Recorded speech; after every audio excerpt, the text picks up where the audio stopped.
अस्सलाम वालेकुम, आदाब। वन टीवी के उर्दू खबरनामे में आप सबों का इस्तकबाल है। मैं मोहम्मद शहबाज। आगे बढ़ने से पहले नज़र डालेंगे सुर्खियों पर। इटाला राजेंद्र ने कर्ज माफ़ी के दावे को जाली करार दिया। रियासती हुकूमत को इंतखाबी वादों की नाकामी तस्लीम करने का दिया मशवरा। KTR ने कर्ज माफ़ी के वादे को झूठा करार दिया। उद्धव ठाकरे ने शरद पवार और पृथ्वीराज चौहान से वजीर आला के उम्मीदवार का ऐलान करने का किया मुतालिबा। कांग्रेस ने दिल्ली में आयन बचाओ मुहिम का किया आगाज। 100 दिनों में हर असेंबली हलके में सरगर्मियां रहेगी जारी।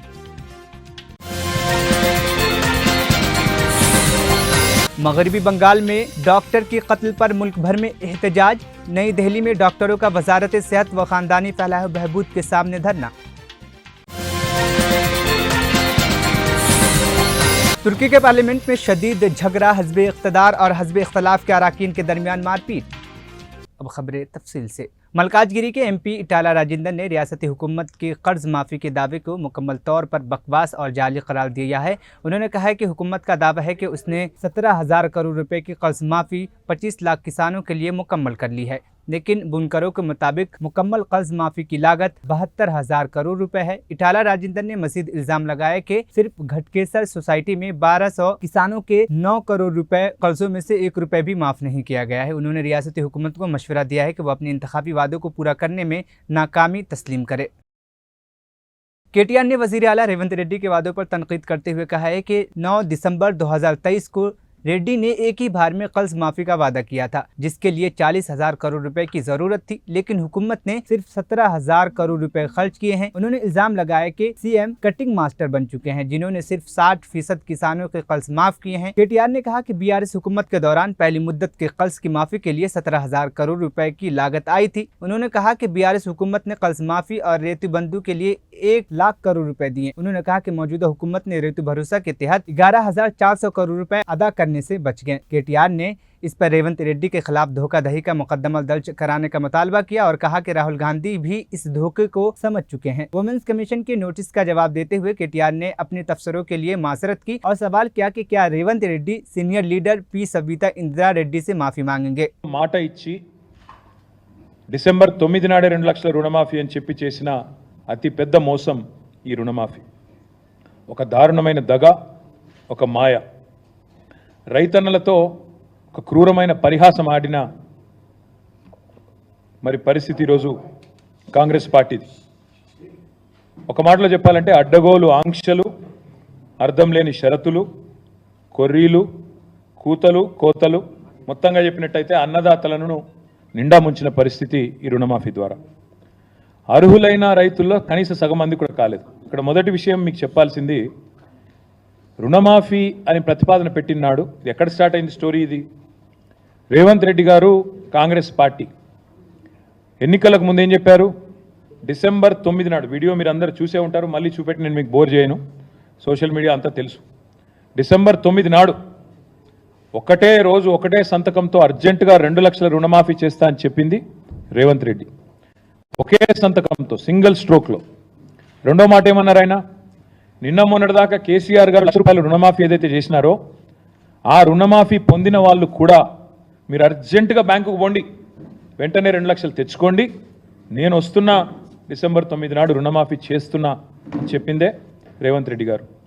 అయితే ఈ 2 లక్షల రుణమాఫీ అనే మాట వచ్చినప్పుడు చాలామంది మిత్రులు, రైతులు కానీ జర్నలిస్టులు కానీ చాలామంది ఆలోచన చేసినారు, 2 లక్షల రుణమాఫీ అంటే ఎంత అవుతుంది, ఎంత అవుతుంది అన్నప్పుడు ఇదే రేవంత్ రెడ్డి గారు చెప్పారు. అది కూడా వీడియో ఉంది, మీకు కావాలంటే ప్లే చేస్తా. 40,000 కోట్ల రూపాయలు. ఏ పాటిదయా 40,000 కోట్లు? ఒక్క సంవత్సరం నేను కడుపు కట్టుకుంటే చాలు 40,000 కోట్లు అనాయాసంగా కట్టేస్తా. ఇది ఆయన నోట్లోంచి వచ్చిన మాట, కావాలంటే మీకు ప్లే చేసి చూపెడతా. ఒక్క సంవత్సరం నేను కడుపు కట్టుకుంటే, అవినీతికి పాల్పడకపోతే, ఆయన అన్నమాట రేవంత్ రెడ్డి, మీకు పంపిస్తా కావాలంటే అందరికీ. ఒక్క సంవత్సరం కడుపు కట్టుకుంటే 40,000 కోట్లు అట్ట కట్టేయచ్చు అనాయాసంగా. ఇది ఆయన చెప్పిన మాట. దాని పర్యవసానంగా పేపర్లు రాసింది ఆనాడు. ఏం రాశారు? ఇది సాక్షి పత్రిక. 40,000 కోట్ల రూపాయలతో రుణమాఫీ. ఎట్లా వచ్చారు ఈ అంచనాకు? రేవంత్ రెడ్డి గారు ఏ రోజైతే చెప్పారో ఒక సంవత్సరం కడుపు కట్టుకుంటే 40,000 కోట్ల రుణమాఫీ ఈజీగా చేయొచ్చు అని చెప్పిండో, ఇక ఇది 40,000 కోట్ల లెక్క. ఎట్లొచ్చిండ్రు ఆ లెక్కకి? సీఎం చెప్పారు, మొత్తంగా ఎన్నికల వేళ ఏమేం చెప్పిండ్రో అవన్నీ లెక్కలేసి చాలా వివరంగా క్రోడీకరించి పెట్టిండ్రు 40,000 కోట్లను. సరే, మరొక పత్రిక ఏం చేసింది? 40,000 కాదు 35,000 కోట్లు అవుతుంది అని చెప్పి ఈనాడు పత్రిక, ఇక్కడ సాక్షి రాస్తే మళ్ళీ సాక్షి రాసింది వాళ్ళకి ఏదో ఎజెండా ఉందంటారు, అందుకే ఈ పత్రిక కూడా వచ్చిన. ఈనాడు పత్రిక వీళ్ళు ఏమన్నారు? 40,000 కాదు 35,000 కోట్లు అవుతుంది. 35,000 కోట్లు ఎట్లా? సో రేవంత్ చెప్పిందేమో 40,000 కోట్లని, దానికి ఆధారంగా ఒక పత్రిక రాస్తే తర్వాత 35,000 కోట్ల సేకరణ ఎట్లా అని చెప్పి కసరత్తు జరుగుతోంది అంటూ ఈనాడు పత్రిక రాసిన మాట. తదనంతరం మళ్ళీ కొద్ది కాలం కాగానే మరి జూలై మాసం రాగానే లెక్క మారింది. ఎలక్షన్ అయిపోయింది, లెక్క మారింది. 40,000 కోట్లు పోయింది, 35,000 కోట్లు పోయింది, లెక్క మారింది. 31,000 కోట్లతోనే రుణమాఫీ అని క్యాబినెట్ తీర్మానం చేసింది అని పత్రికలు రాసినాయి. అది కూడా పత్రికలు రాయడంతో పాటు ముఖ్యమంత్రి గారు కూడా ట్వీట్ చేశారు. ఏమని? మా క్యాబినెట్ రైతులకు ఇచ్చిన మాట ప్రకారం 31,000 కోట్లు మాఫీ చేయాలని నిర్ణయం తీసుకున్నాము. ఇది క్యాబినెట్ తీర్మానమని తెలంగాణ చీఫ్ మినిస్టర్స్ ఆఫీస్ నుంచి అఫీషియల్ హ్యాండిల్ నుంచి వారు చేసిన ట్వీట్. అంటే పచ్చి మోసము దగా అని ఎందుకంటున్నా అంటే, ఎన్నికలకు ముందేమో ప్రతి రైతుకు రుణమాఫీ చేస్తా, ప్రతి రైతు అర్హుడే, రేషన్ కార్డు నిబంధన లేదు, ఇన్కమ్ ట్యాక్స్ నిబంధన లేదు. शिवसेना यूबीटी के सरबराह उद्धव ठाकरे ने महाराष्ट्र असेंबली इंतखाबात से कबल एनसीपी सदर शरद पवार और कांग्रेस कायद पृथ्वीराज चौहान से दरखास्त की है कि वो वजीर आला के उम्मीदवार का ऐलान करें और वादा किया कि उनकी तायद करेंगे। ये बयान उद्धव ठाकरे ने मुंबई में महाविकास अघाड़ी के मुश्तरका रैली में दिया, जो दिल्ली में कांग्रेस और इंडिया ब्लॉक के दीगर कायदीन से मुलाकात के बाद की पहली रैली थी। उद्धव ठाकरे ने अपने नाकायदीन को जवाब देते हुए कहा कि महाराष्ट्र में बरसर इख्तदार महायुति ने इल्ज़ाम आयद किया है कि वह असेंबली इंतखाबात से कबल छोटे लोगों के सामने झुक रहे हैं, क्योंकि उनकी नज़र वजीर आला के ओहदे पर है। उन्होंने शिवसेना के आइडियोलॉजी छोड़ दी है। उद्धव ठाकरे ने इस इल्ज़ाम को मुस्तरद करते हुए कहा है कि महाविकास अघाड़ी में सब कुछ ठीक है और वजीर आला के ओहदे पर कोई इख्तलाफ नहीं है। उन्होंने ये भी कहा कि वाहिद मकसद महायुति हुकूमत को बेदखल करना है और इसके लिए तमाम शुरा और केडर को नशिस्तों के लिए ना लड़ने का मशवरा दिया। ठाकरे ने दावा किया है कि महायुति हुकूमत अचानक फाल हो गई, जबकि हमें असेंबली इंतखाबात की तैयारी करनी होगी। महायुति कायदीन के जानिब से महाविकास अघाड़ी के वजीर आला के उम्मीदवार पर सवाल के जवाब में उद्धव ठाकरे ने इत्तेहाद बरकरार रखने और मुश्तरका कोशिश पर जोर दिया। आज तो योग जुळून आला, चांगला मुहूर्त आहे. कालच स्वातंत्र्य दिन आपण साजरा केलेला आहे आणि आजपासून पुढच्या लढाईची सुरुवात आपण करतो आहोत. येता येता बातमी आहे मी पाहिली, निवडणूक आयोग आज पत्रकार परिषद घेते. माझं तर मत आहे त्यांनी आज महाराष्ट्राची निवडणूकच जाहीर करून टाकावी. आमची तयारी आहे. तयारी आहे बोलायला खूप सोपं आहे, पण वाटते तेवढी लढाई काही सोपी नाहीये. आपण लोकसभा तर शत्रूला पाणी पाजलंच आहे, मी राजकीय शत्रू म्हणतोय.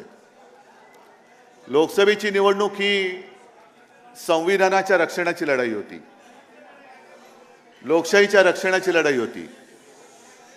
जरा खाली बसून घ्या ना कॅमेरावाले. राहू दे, त्यांना पण राहू द्या, कारण त्यांच्यामुळे आपण संपूर्ण महाराष्ट्रात आणि देशभरात आपले विचार पोहोचवतो आहोत.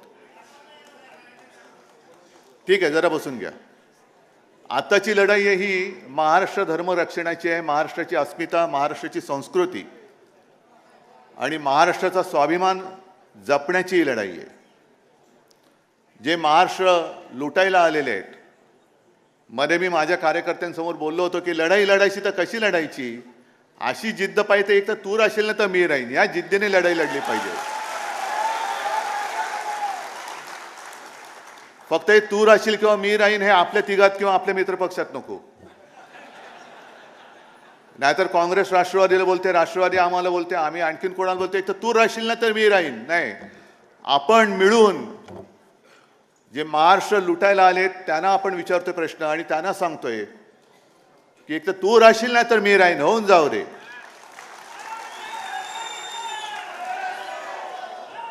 आता या सगळ्या आघाड्या वगैरे सगळ्या होत्यात, आपली तर पहिल्यापासून आहेच. सरकारला आता जाग आली की आपण काहीतरी केलं पाहिजे. म्हणजे आता ते डुबक्या मारून बघतात की पवित्र होता येईल का.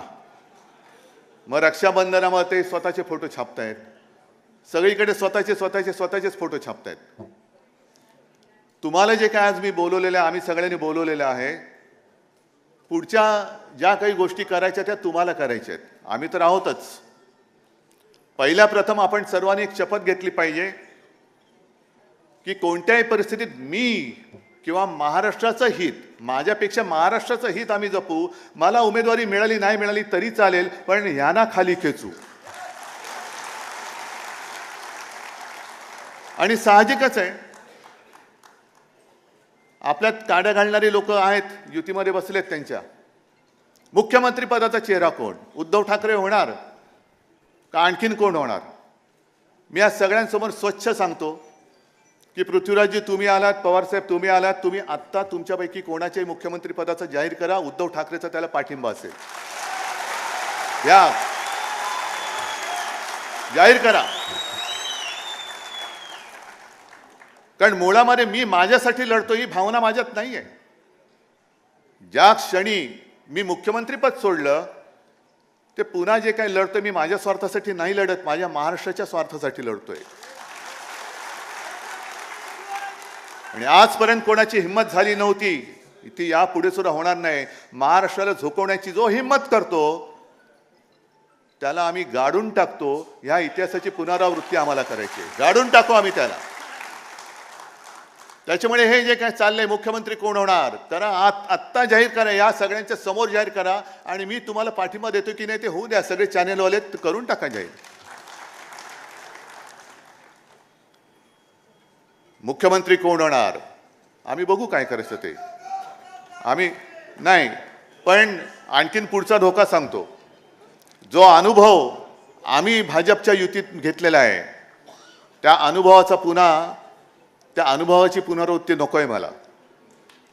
आम्ही 20 वर्ष, 25 वर्ष, 30 वर्ष सेना भाजप युती, मग जागा वाटप व्हायचा, मग अशाच बैठका व्हायच्या आणि त्या बैठकांमध्ये जाहीर केलं जायचं की ज्याच्या जागा जास्त येतील त्याचा मुख्यमंत्री.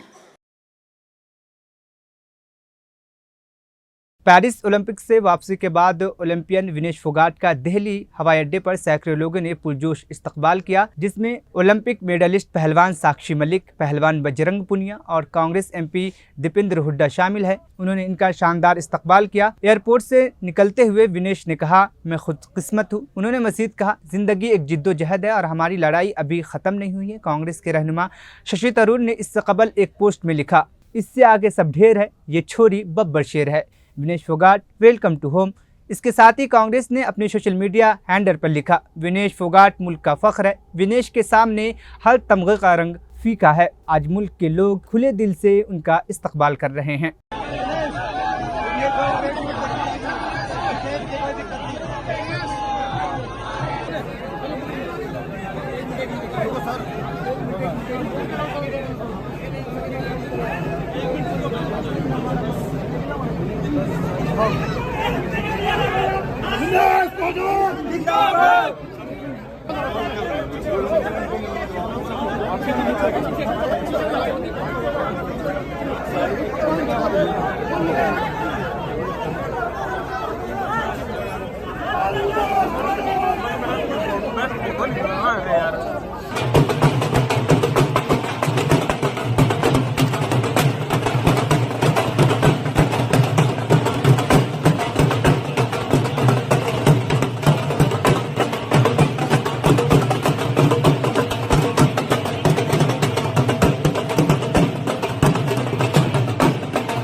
शुक्रगुजार हूँ अपने पूरे देशवासियों की, इतना प्यार और सम्मान दिया. मैं शुक्रगुजार हूँ अपने पूरे देशवासियों की, इतना प्यार और सम्मान दिया. लोग बहुत हौसला बढ़ा रहे हैं और बहुत सारे देश को गर्व है अपनी बेटी पर. क्या खिलाड़ियों को भी मौका मिलेगा राजनीति में इस बार के विधानसभा? देखिए, सभी को, सारे देश को गर्व है हमारी बेटियों पे. ये यात्रा की इसी तरीके से कहाँ तक जाएगी, क्या आप लोग का रूप प्लान है? ये आज सारे मलाली गांव तक का स्वागत रखा है.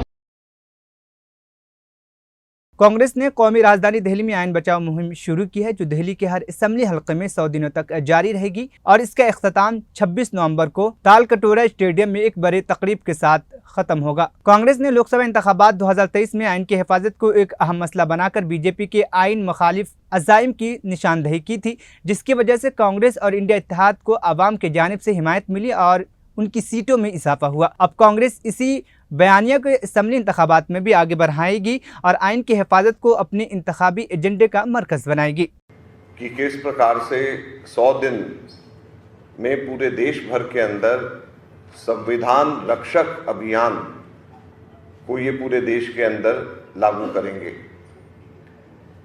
मुझे ये बताते हुए बड़ी खुशी है कि इससे पहले हमारे एससी कांग्रेस एससी सेल, जिसको राजेश लोथिया जी राष्ट्रीय स्तर पे जिसको लीड करते हैं, हेड करते हैं, उसने पूरे देश भर के अंदर 3 लाख संविधान रक्षक अभी तक के ऑलरेडी बना दिए हैं। और मुझे बड़ी खुशी है, इधर यहाँ पर एक फ़ोटो मेरी भी है। संविधान रक्षक जब ये मुझे बनाने आए और मैं संविधान रक्षक का सर्टिफिकेट मुझे दिया, तो इस प्रकार से खरगे जी भी यहाँ हैं, देवेंद्र यादव जी जो हमारे पीसीसी अध्यक्ष हैं, ये भी संविधान रक्षक अभी बने हैं। इस प्रकार से पूरे देश भर में 3 लाख संविधान रक्षक बने। और अब आगे की कड़ी के अंदर 100 दिनों में दिल्ली के 70 के 70 विधानसभा क्षेत्रों के अंदर जाने का कार्यक्रम है और हर विधानसभा क्षेत्र में जाकर के संविधान रक्षक बनाने का कार्यक्रम हमारे शेड्यूल कास्ट डिपार्टमेंट, जिसको राजेश लोथिया जी हेड करते हैं, कांग्रेस के शेड्यूल कास्ट डिपार्टमेंट, वो यहाँ पर करेगा और दिल्ली प्रदेश कांग्रेस कमेटी साथ में मिलकर के इनको सहयोग करेगी। अब अगर इसके परिप्रेक्ष्य में जाएं तो ये महत्वपूर्ण हो जाता है आज के विषय के अंदर, खास तौर के ऊपर ये देखते हुए कि हमारे जितनी भी नेबरिंग कंट्रीज हैं, अगर हम देखें जिनको हमारे साथ आज़ादी मिली, हर जगह उथल पुथल है सिवाय हमारे देश के अंदर, भारत के अंदर। तो फर्क क्या है? बुनियादी फर्क, मुख्य फर्क हमारा संविधान है। और हमारा संविधान हमारे देश को दुनिया के उन तमाम देशों से अलग करता है जहां पर लोकतंत्र जिंदा नहीं है, जहां पर लोगों की आवाज दबाई जाती है। केवल और केवल ये संविधान एक फर्क डालता है हमारे देश को दूसरे देशों से जहां पर लोकतंत्र नहीं। और इस वजह से जब भी कभी भी हमारे लोकतंत्र पे हमला करना होता है, उन ताकतों को जो हमारे देश के अंदर पिछड़े वर्गों को, दलित वर्गों को आगे नहीं बढ़ने देना चाहते, वो हमारे संविधान पे हमला करते हैं।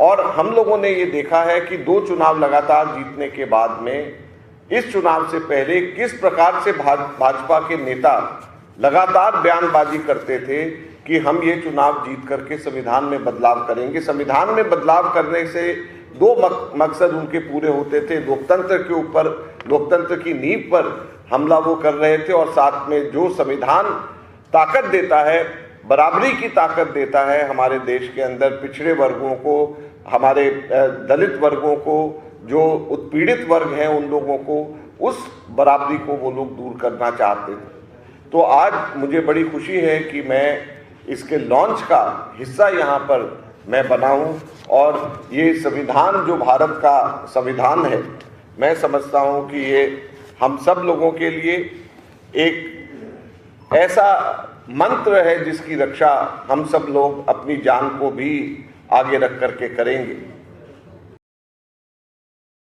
मगरबी बंगाल के आरजी कार मेडिकल कॉलेज और अस्पताल में एक खातून डॉक्टर की इस्मतदरी और कत्ल के वाक़े पर मुल्क भर में एहतजाजी मुजाहरे किए जा रहे हैं। नई दिल्ली में डॉक्टरों ने इंसाफ का मुतालबा करते हुए वजारत सेहत व ख़ानदानी फलाह बहबूद की तरफ मार्च करने की कोशिश की, लेकिन पुलिस की रुकावटें ने उन्हें रोक दिया। MRML, सफदरगंज और दीगर कई अस्पतालों के डॉक्टरों ने निर्माण भवन के बाहर एहतजाजी मुजाहरा किया, जहाँ उन्होंने हम इंसाफ चाहते हैं और कोई हिफाजत नहीं, कोई ड्यूटी नहीं जैसे नारे लगाए।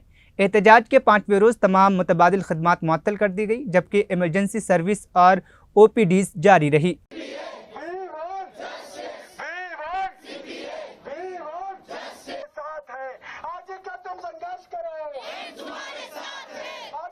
संघर्ष करो।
संघर्ष करो,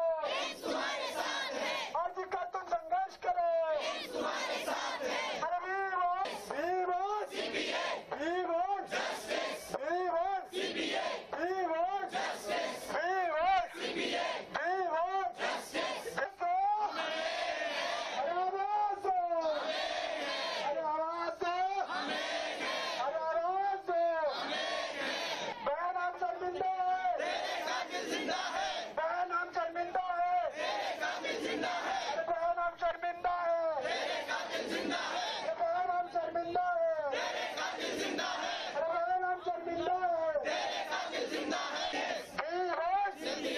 We want justice, we want, अरे we want, अरे we want, we want justice, we want, चलेगी नहीं चलेगी, नहीं चलेगी, नहीं चलेगी, चलेगी नहीं चलेगी, एक दो तीन चार, अरे एक दो तीन चार, एक दो तीन चार, अरे एक दो तीन चार, we want justice, we want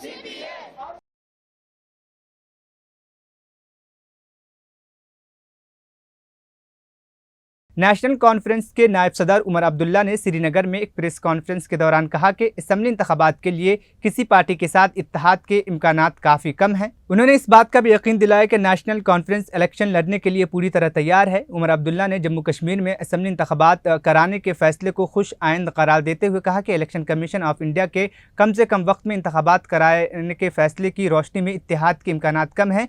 उन्होंने वाज़ेह किया कि नेशनल कॉन्फ्रेंस अपनी इंतखाबी तैयारियों में मसरूफ़ है और इंतखाबात के लिए मुकम्मल तौर पर तैयार है। ये लोग बड़े अरसे से इस दिन का इंतज़ार कर रहे थे। 2018 के बाद यहाँ लोगों की अपनी हुकूमत थी नहीं और उसका खमियाजा भी हमने भुगता है।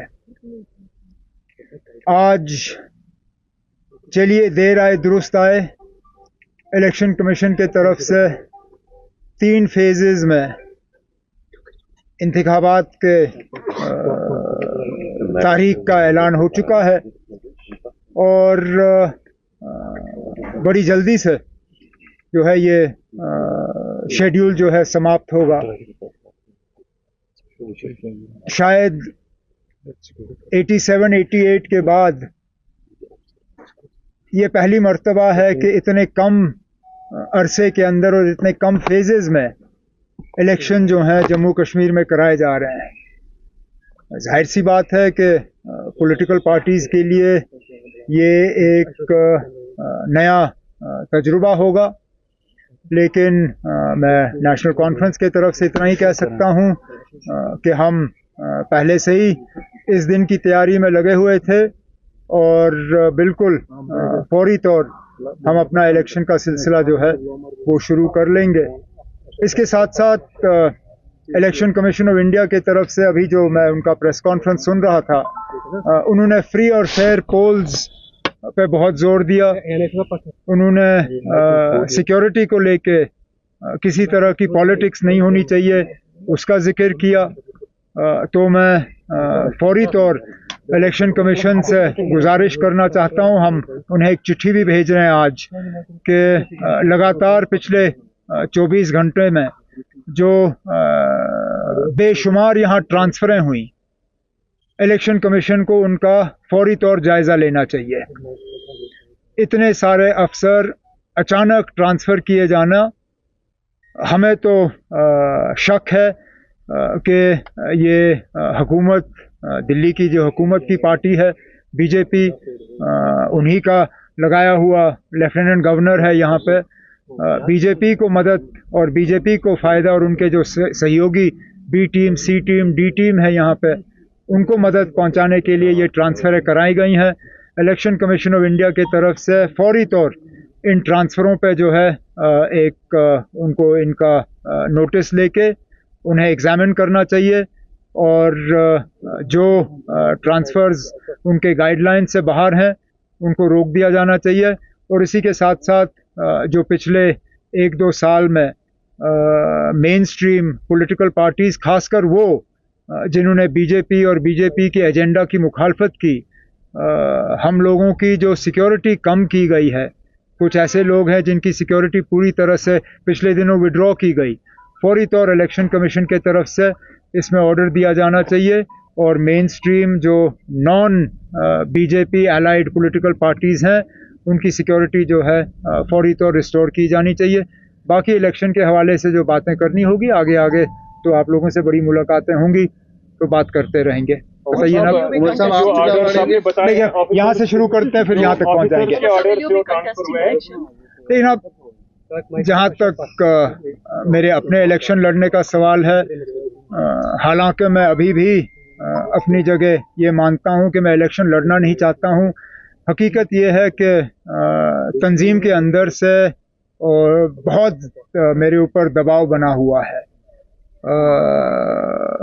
अब मैं अपने तंजीम के साथियों के साथ बैठ के बात करूँगा और आने वाले 1-2 दिनों में किसी न किसी नतीजे पे आ ही जाऊँगा। मेरे लिए मुसीबत ये भी बनी हुई है कि मेरे वालिद साहब जिनकी उम्र भी बहुत है, तबीयत भी उनकी बीच में ठीक रहती नहीं है। गुज़िश्ता कुछ बरसों से कोविड-19 के साए में जी रही दुनिया पर इस वायरस का असर कम हुआ ही था कि एमपॉक्स नामी वायरस ने दस्तक देकर एक नई मुसीबत पैदा कर दी है। एमपॉक्स को लेकर WHO ने पहले ही हेल्थ इमरजेंसी का ऐलान कर दिया है। इस सिलसिले में सबसे नई खबर यह है कि इस वायरस ने एशिया में अपना फैलाव करना शुरू कर दिया है। अब तक एमपॉक्स के मामले सिर्फ अफ्रीकी मुल्क और स्वीडन में ही सामने आए थे। इस वायरस का नया केस पाकिस्तान में सामने आया है, जहाँ पाकिस्तानी वजारत सेहत ने मामले की तस्दीक की है। इसकी अलामत एक 34 साला शख्स में देखी गई है। Last week, I announced that I was convening an emergency committee under the international health regulations to evaluate the upsurge of mpox in the Democratic Republic of the Congo and other countries in Africa. Today, the emergency committee met and advised me that, in its view, the situation constitutes a public health emergency of international concern.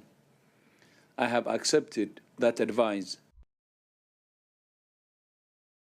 तुर्की के parliament में एक संगीन हंगामा खड़ा हो गया जब हज़्ब इक़्तिदार और हज़्ब इख्तलाफ के अराकीन के दरमियान शदीद मारपीट शुरू हो गई। दोनों की जानिब से मुक्केबाजी के दौरान कई अराकीन बशमूल ख़वातीन ज़ख्मी हो गए। इस दौरान पार्लियामेंट का सफ़ेद फर्श खून से सुर्ख हो गया। यह हंगामा उस वक्त शुरू हुआ जब अपोजिशन के एक डिप्टी पर हमला किया गया क्योंकि उन्होंने अपने माविन को पार्लियामेंट में शामिल करने की दरख्वास्त की थी। ये माविन जेल में बंद था और हुकूमत मुखालिफ मुजाहिरों की साजिश करने के इल्ज़ाम में कैद था, लेकिन बाद में उसे रुकने पार्लियामेंट मुंतखब किया गया। कुछ अराकीन ने लड़ाई को रोकने की कोशिश की मगर उनकी कोशिश नाकाम हो गई।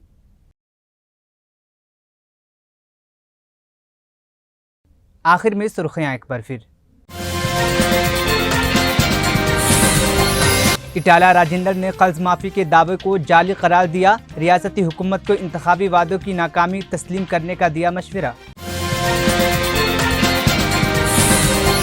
KTR ने कर्ज माफ़ी के वादे को झूठा करार दिया। उद्धव ठाकरे ने शरद पवार और पृथ्वीराज चौहान से वजीर आला के उम्मीदवार का ऐलान करने का किया मुतालिबा। कांग्रेस ने दिल्ली में आयन बचाओ मुहिम का किया आगाज। 100 दिनों में हर असेंबली हलके में सरगर्मियां रहेगी जारी। मगरबी बंगाल में डॉक्टर के कत्ल पर मुल्क भर में एहतजाज। नई दिल्ली में डॉक्टरों का वजारत सेहत व खानदानी फलाह बहबूद के सामने धरना। तुर्की के पार्लियामेंट में शदीद झगड़ा, हज़्ब इक़्तिदार और हज़्ब इख्तलाफ के अराकीन के दरमियान मारपीट। उर्दू खबरनामा यहीं पर इख्तिताम पजीद हुआ। मुझे दीजिए इजाज़त, फिर होगी कल मुलाकात। अल्लाह हाफिज़।